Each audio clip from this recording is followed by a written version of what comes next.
alaykum.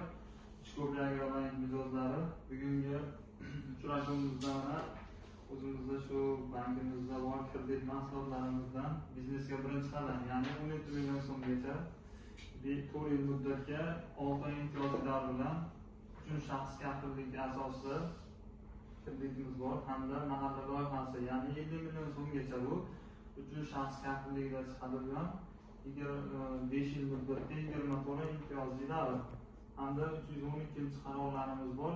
Bunda yakka tartibli tadbirkorlik yoki bo'lmasa mahsulot cheklangandan emchilar firmalarimiz bo'lsa 100 million so'mgacha garovsiz 300 milliongacha garovli. Keyin 40-60-61larimiz bor. Bular yoshlarga ajratiladigan kreditlarimiz. Endi bular asosan oliy ta'lim bitiruvchilariga hamda hozirda bankimizda keyin oldin kredit olib yaxshi vaqtida yopgan namunali mijoz potensial mijoz deb tushunganlarga 312 qaror bo'yicha kreditlar ajratyapmiz.